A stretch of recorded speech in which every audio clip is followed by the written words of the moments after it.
Brian, what do you have? What do you have? Did you drink this? Did you drink this glass cleaner? Come here. Come here, Brian. Did you drink this glass cleaner?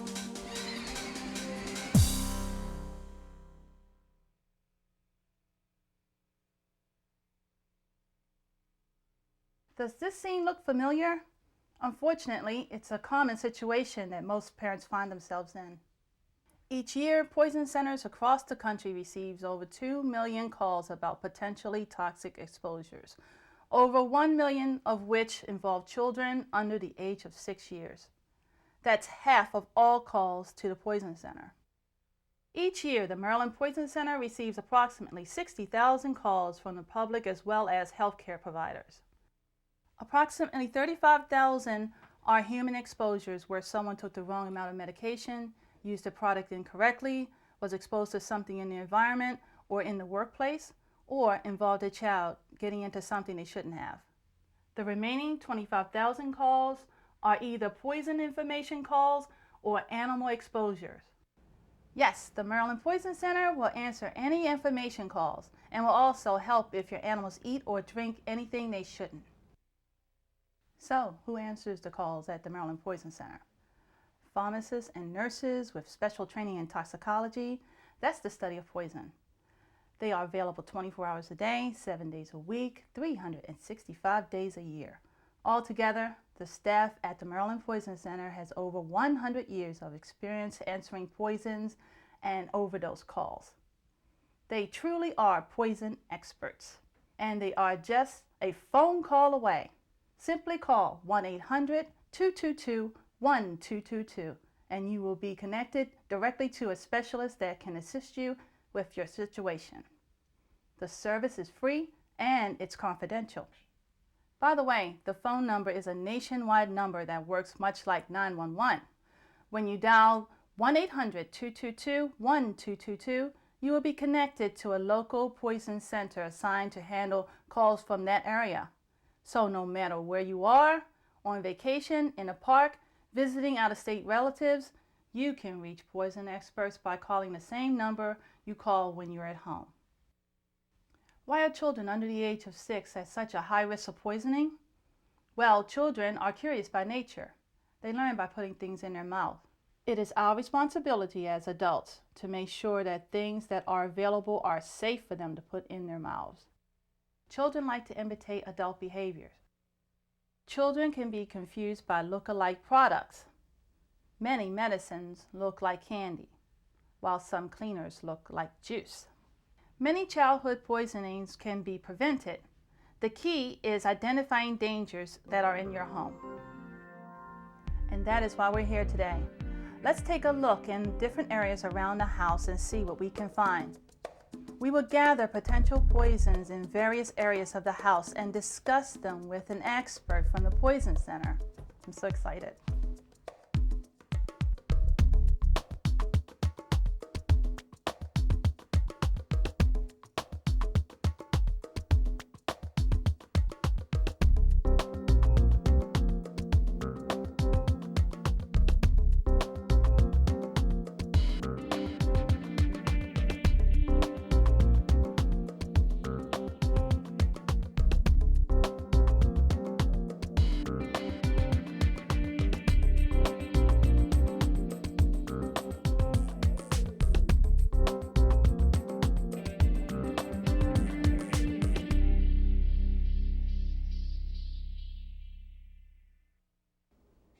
Here today to help us is Dr. Suzanne Doyen. Dr. Doyen, you are a medical director of the Maryland Poison Center. Yes. Welcome. Thank and you. You are a poison expert of the day. Yes, I am, and I'm here, and I'm glad to help you out. Well, we are so happy to have you here with us today to help us sort this out. I took a safety tour of the house, and I collected some 50 or 60 products here, and you helped me separate into 2 different categories. Can we discuss the categories? We want to start first with I think these are the dangerous products, yeah. Exactly. The 2 groups are the dangerous group and the not so dangerous group. And so we're going to start with the dangerous group. And within that dangerous group, we're going to subgroup them, so to speak, into 5 subgroups. And the first subgroup is going to be the hydrocarbons. The second subgroup is the corrosives. The third are automotive products, products for the car. The fourth subgroup are garden products, pesticides and herbicides. And the last subgroup are medications. This is the group of hydrocarbons or petroleum distillates. We have lamp oil, furniture polish, kerosene, paint thinners, and products like those. Children choke on all kinds of liquid all the time. Are these different? Well, these particular products, when ingested or when the children swallow them, have the particular properties to make it into the lungs easier than other liquids such as milk or water. Because they get into the lung, they can cause a lot of lung damage and are very, very toxic because of that. So how do we identify hydrocarbons? Do we just check the label out and... There are no warning labels on these products. Usually we're talking about kerosene or paint thinners. My best advice is when you think your child got into such a product is to call the poison center and read the labels that is on the product, and we'll be able to identify it as a hydrocarbon or not. So you've got to take the product with you when you call the poison center. Correct. So you can read the label. Absolutely. That's good advice. So the second category you mentioned was corrosives. Corrosives, exactly. What are they? Corrosives include a wide array of products. We have drain openers, such as that over there, toilet bowl cleaners, such as the one over here, and something that doesn't come to mind easily, which are hair relaxers. That's a corrosive? Hair relaxers are corrosives, yes. Well, we use it in our children's hair all the time. Mm-hmm. So what do we do if our children were to ingest? These products, when ingested, cause burns. They can cause burns of the lips, burns of the tongue, burns of the back of the throat, burns of the esophagus, burns of the stomach, and so on and so forth. So 1 or 2 swallows could be enough to cause this kind of damage in children. So it doesn't take a lot of this, just a little bit. Yes. And it can do really bad damage. A lot of harm. And even this product, and I want to insist on this a little bit, even though it's mentioned that it's lye-free, Right. it does contain something that is very, very similar to lye and can cause damage to the esophagus, the mouth of children who ingest it. So we're thinking we're buying lye products, lye-free products, and doing something good, and we really have to read the label, Correct. basically. Correct. So let's talk about the third group. The third group that we mentioned are automotive products or car products, and we have a couple of examples here. Over here, we have windshield washer fluid. Over here, we have antifreeze. Other products would be brake fluid and stuff like that. When ingested by children, they can cause a lot of damage to the kidneys, damage to the eyes, damage to the heart. So only a little bit, just like the others that you explained, just a little bit will do very bad damage to children. One mouthful can do it in a small child. So it's important to keep these out of reach of children at all times. Exactly. Even though they're in the garage. Correct. So tell us about the fourth group. Yes, the fourth group is the group of pesticides or garden products. And we have a couple of examples here. The first one is a weed killer. The second one is a pesticide, something to get rid of insects in your garden. They're the typical products you would use around your home or around the garden to get rid of pests. So how can these be harmful to children? Depending on the ingredients and the concentration, these can be very harmful to children in very small quantities. So the advice of the Poison Center is to call the Poison Center whenever such occurrence occurs. Now you're saying to call the Poison Center. Why don't I just call 911? Well, that's a valid concern, and a lot of parents do ask us this question. Often when you call 911, you will be connected to the Poison Center. Often 911 refers these cases to the Poison Center. Good. It's probably preferable to call the Poison Center first, get all the information, and then the Poison Center will be able to tell you whether you need 911 transport to the hospital for your child or not. The fifth and the last group in this category are the medications. Well, people take medicines all the time. I mean, how can they be harmful to children? And a lot of people think that in fact taking 1 or 2 tablets of something that they otherwise take daily for their health cannot be possibly harmful to children. The best example of medication that can be very harmful to a child in very small quantity is a diabetic medicine. Now, diabetics will take medicines daily to keep their sugars within a certain range and to keep their sugars under control. Right. That same medicine in that same dose in a little child can be extremely harmful and lower their sugars to life-threatening levels. There are some deaths reported after ingestions of these medicines. So that's an example of how one tablet, one capsule Just a little of bit. a specific medication can be very harmful to a child. So we're finished talking about this a little bit. Let's go move on to the not so dangerous but still important group of products that we brought down today. This is the group of potentially dangerous substances. We have a whole selection here. We start off with laundry products. We move on to products to clean the household. Plants figure in this category. And then we have a whole selection of personal care products, such as mouthwash, perfumes, rubbing alcohol, nail polish remover, lipsticks, shampoos. Can you tell us the difference first of all before we move on? Or Well, I certainly may. Now, the difference between the group over here, which is the highly toxic group, and the group over here, the potentially toxic group, resides in the quantity. A small dose of almost anything in this group can be toxic to a child. Right. Over here, you need a little bit more than a small quantity. The quantity becomes very important. A larger quantity of these products can be Even the toxic cleaner? to a child. Even a regular, common household cleaner. And mouthwash. Mouthwash, yes.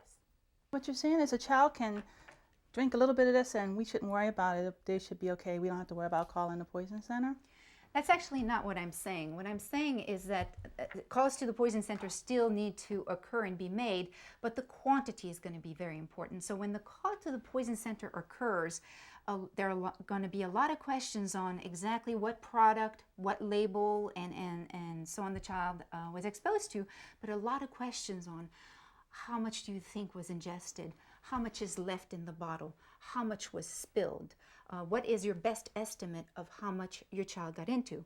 And the point of all those questions is to try and determine zero in on the quantity that was ingested. I was going to say, because if you're asking me all those questions and my child has just swallowed something, I'm going to be panicking and panicking and panicking. You'd be surprised how often parents can answer these simple questions. Really? Yes. That's why it's best for them to have the bottle or whatever they ingested with them. Exactly. Call the Got it. poison center, but have the Makes product sense. and the label right there, and do the best you can to answer the questions as best you can. Right. And then we'll make a determination as to whether or not a significant amount, enough amount of the product was ingested to meet criteria to go and be seen by a doctor or in the emergency department.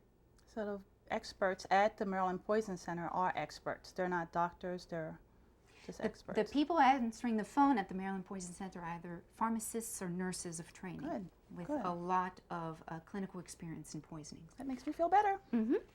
Dr. Doyen, what about plants? Actually, plants would fit in this category. What we ask parents to do is to know the names of the household plants so that when a child does get exposed to it, they can call the poison center and have already correctly identified the plant, and we can counsel them on how to take care of the child. So Dr. Doyen, is there anything else you'd like to add before we move on? There's one more thing I'd like to add, actually. We do ask that parents call the poison center immediately. Do not wait for symptoms to occur or wait even an hour or two just to see what's going to happen. Call the poison center immediately. The sooner we're contacted, the better we will be at dealing with the poisoning. Regardless of which Correct. category of products they Correct. ingested. Mm-hmm. Thank you. So Dr. Doyen, we have identified a lot of toxic products in the household. Mm-hmm. We told the parents what to look for in their child, what symptoms to look for and reactions. And we also told them to call the Maryland Poison Center in case something happens. Maybe we should go in now some safety tips for parents. I think that's important to give them some safety tips. I think so too. We have a few simple safety tips that can really help protect children in the household. Well, the first I would think would be to have the poison number nearby, by the telephone, in case they want to have to make that phone call, unfortunately, if they have to. Exactly. The situations involve a lot of anxiety, generate a lot of anxiety. There's usually a lot of scrambling for phone numbers that occurs while you're Right, you in the panic. situation. You panic. Exactly. Parents tend to panic. So we Oh, I recommend would. that they keep the poison center number close to the phone so they're not struggling and scrambling to find the poison center in an emergency. And we also told them to make sure that they bring the product with them and read the label to the poison center person so that they can get the information correctly. Poison tip number 2 is to read labels carefully. Right. We want parents to understand and use products appropriately, to not mix products, to find themselves in a situation where they have a chemical reaction, for example, or something like that. So we're really asking parents to read labels very carefully. So that's our poison tip number 2. So the third tip would be to make sure you would lock all your cabinets. I've seen that happen. People put safety locks on their cabinets. Exactly. That is the third step. So remember that children act very quickly. So the recommendation of the Poison Center is that any harmful household product, any medication, and every medication should be stored in a locked cabinet. Sometimes putting them out of the reach of children on a high shelf potentially submits them to some falls or something like that. So we really recommend that parents use a locked cabinet. Why don't you just put it in a different bottle so they can't tell that it's actually medicine? That's our tip number 4, is to keep things in their original containers. It is very difficult to identify the contents of a bottle when the label is no longer existent. And remember that based on the labeling and the product inside the bottle, we can determine whether it's a highly toxic compound or a potentially toxic compound. So to keep anything and everything in the original container with the original label is of very, very high importance. Well, you're making me kind of afraid because I would just put safety caps on everything and then we don't have to worry about it. Well, that's our tip number 5, is to ask that prescription medication and over-the-counter medication be provided to you in child-resistant packaging. And remember, it says child-resistant, not child-proof. So a child can still get in it? Well, that's the big difference. A child-resistant cap still will allow a few children, if they spend enough time with the product, they will be capable of opening it. So it's child-resistant. It's not completely child-proof. So our 6th tip today, and one of the most important tips, is to never take medication in front of children, and you shouldn't really pretend that it's candy, right? Correct. And medication can look like candy, and it is very important to not take it in front of the children, and most importantly, not tell the children that, oh, it's just candy. That sends the wrong message to the child. Because they're more likely to get into it if they think it's Correct. something fun for them to have. What about plants in the garden? Well, we already spent a little bit of time on plants, but we do recommend that parents know the names of all their household plants and also the plants in their yard close to the house, the plants children can get into. Makes sense. So what about mixing chemicals and we talked a little bit about that. That should be our 8th step, our 8th simple safety step we should tell parents about, never to mix. Correct. Sometimes when you mix what you think is a common household cleaner with something else in order to better clean your bathroom or your toilet, you end up, by accident, causing a chemical reaction and some gases and some fumes. It can happen in the garage, it can happen in the bathrooms. So we do recommend that parents never mix these products. Use them separately at different times. Dr. Doyen, the 9th step would be to teach parents that when they finish using these products to put them back in a safe place and lock them up. Exactly. Sometimes parents get forgetful and they've used a windshield washer liquid and leave it on the counter somewhere, perhaps even open. So we do recommend that parents remember to store these products back into the lock cabinet after they've used them. Dr. Doyen, the 10th step is to teach children never to touch anything and never to put anything in their mouth unless they ask a grown-up. Exactly, and that's a sound piece of advice for every parent. We like them to teach their children to not put anything in their mouth unless the child asks a grown-up.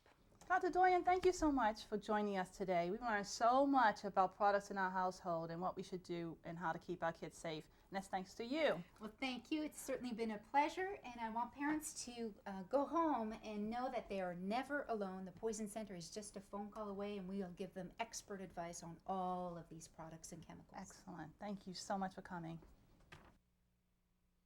Now let's see what happened to little Ryan from the beginning of the show.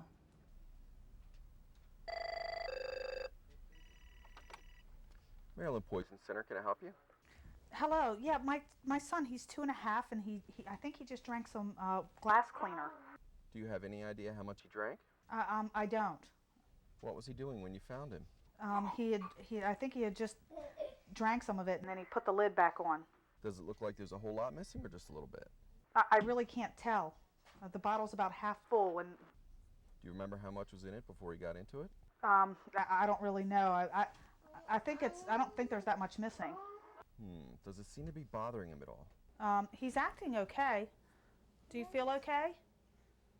Have you done anything for him? I have not. Okay, here's what I think we need to do for him. Glass cleaner is not something that is likely to be a serious problem in small amounts, and it's really unlikely that he would drink very large amounts. So all I really want you to do is give him a little something to drink to dilute what he was able to get down, and keep an eye on it. And if you notice any symptoms, like if he gets sleepy or starts getting sick in any way, I want you to give me a call back. Okay. Thank you very much. You're welcome. Bye-bye. Wow, I am so glad everything turned out okay for that little guy. And the specialist was so calm. What a great resource the Poison Center is for everyone. I hope you learned some useful safety tips today that will help keep your family safe. I know I sure did. I think the most important thing is to remember that help from the poison experts is just a phone call away by calling 1-800-222-1222. So keep the number handy and call right away if you suspect poisoning or overdose. And lastly, I'd like to thank Dr. Doyen for taking time out of her busy schedule to come explain the hazards that we all have in our home. She did a great job. And lastly, also, I want to thank you for taking time out to come and listen with us today.